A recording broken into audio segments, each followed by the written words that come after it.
This is a vortex generator.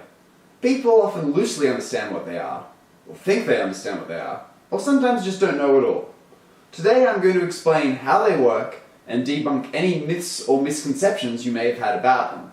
To start with, I seem to get a lot of hate on some of my videos because people seem to think I don't know what I'm talking about. So, brief history. I'm a university medalist aerospace engineer who majored in race car aerodynamics. I've worked in the racing and aerospace industries and am currently a researcher in the field of vortex generation and flow separation control. I have published papers in top-ranking academic journals regarding this stuff, so trust me, I know what I'm talking about. So, let's start with why we need vortex generators and work our way back to how they work from there. Let's say you have a flow traveling along a flat plane, like this. At any point on that surface, the flow has to be stationary. It's a basic fluid law. So what you end up with is a free stream flow velocity, a stationary flow velocity, and some sort of profile going in between there and there.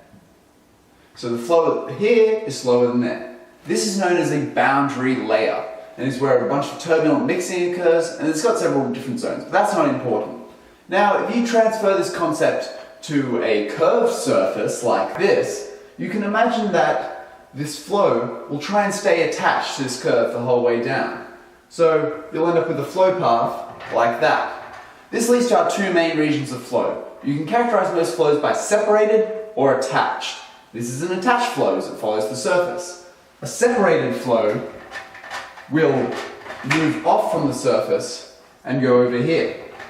Why does this occur? It is because you end up with something known as an adverse pressure gradient as you travel around the surface.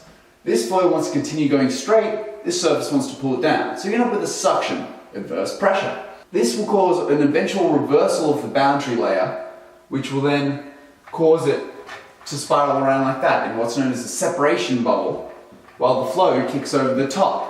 This is largely due to the low energy level of the boundary layer with respect to the high energy level up here, being able to pull this off the surface and keep going.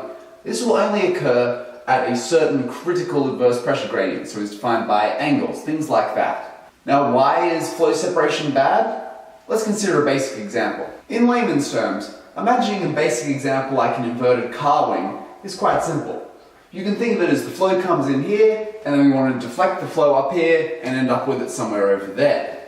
Now this means that we want to keep this flow on here so that it shoots up there, and this flow up here. This flow here is obviously going to stay attached, because it doesn't have an adverse pressure gradient as it's pushing into the shape. This flow down here though, does have an adverse pressure gradient, which means that depending on the wing profile, you may end up with the flow shooting up over here, which results in a much less efficient wing. And here's where it comes on what vortex generators actually do. Vortex generators allow you to control the point of separation better by delaying it further. This means that with more intense curves in your geometry, you can keep that flow attached for longer and thus get better efficiency for your given profile, or make the flow do what you want it to do. One can consider this scale wing here, which features vortex generators along the leading edge that produce vortices that stretch back to here and help keep the flow attached in the later bit. So how do the vortex generators fundamentally work to delay the flow separation? It's simple. What we have is essentially a flow going over the wing. It will separate at some given point due to the adverse pressure gradient. Now, that is because the boundary layer reaches a sufficiently low energy level that the adverse pressure gradient can rip it off the surface. So, if we can keep the boundary layer very high energy, we'll reduce that effect. So if you consider that the boundary layer is thickening on a trajectory like that here, consider that as all the area in here is at the same energy level. Now, if you consider up here, the flow is moving very, very quickly in comparison to the boundary layer. This means it's much higher energy flow. So we want to take some of the energy from here and put it into here. Now this is where the vortex generator comes in. It produces a swirl in between the two regions. What that means is that the high energy flow from the free stream is drawn into the boundary layer. This increases the energy of the boundary layer, and because that boundary layer is now higher energy, the adverse pressure gradient can't just rip it off the surface. and that is why the flow attachment is much longer. Now, of course, everyone's always heard the classic example of Mitsubishi Evo, one of the few cars on the road that actually uses vortex generators that you will noticeably know and see. Now, the situation surrounding that is, it has a wing down here, it has a roof up here. You can see between the two, there's a ramp that's going to cause an adverse pressure gradient. Now, if there was nothing here to keep the flow attached, the flow would come over the top, go down, hit probably the top surface of the wing and keep going. You wouldn't get the benefit of any of down here because this flow would be all separated here and low velocity. It would mean less wing efficiency. So, of course, what the guys over at Mitsubishi did was put little vortex generators on the back of the roof here. They produce vortices, the flow stays attached, then you get the high velocity air coming down the side of the wing, more wing efficiency. Of course, there are other inherent problems going on there, but you can check one of my other videos if you want to see what they are.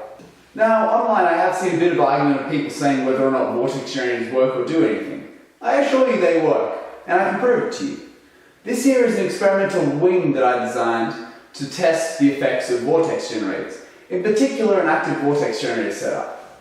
It has this row of generators along the front that when activated by a servo, pop up and go down to different levels, thus allowing it to deploy its generators on the run. The vortex generators had a huge effect on the overall lift and drag coefficients. I was able to dramatically decrease the drag in a straight line by stalling the wing purposefully, and then increase the lift dramatically by increasing the flow attachment.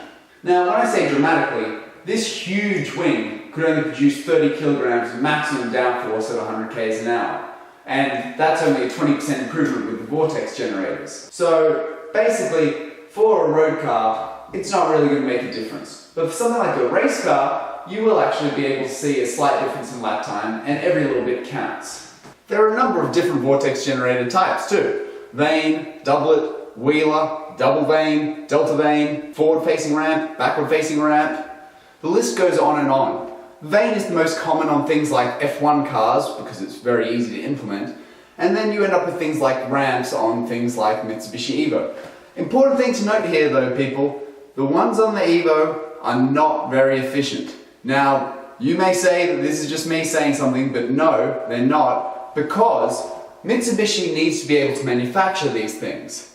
Now, if you have the perfect vortex geometry, nice and sharp and everything like that, it's hard to manufacture, it doesn't look as good, aesthetics are a big concern for car designs, and chances are you're going to have a hard time passing a lot of safety regs because the edges are so sharp. So when you look at something that a manufacturer does, don't assume it's necessarily the best way for something to be done, because they have a lot of other constraints that are bearing in mind. So anyway, thanks for watching. I hope this has been at least mildly informative. If you've got any suggestions for more things you'd like me to discuss, leave something in the comments below, and thanks for watching, and hopefully I'll see you next time.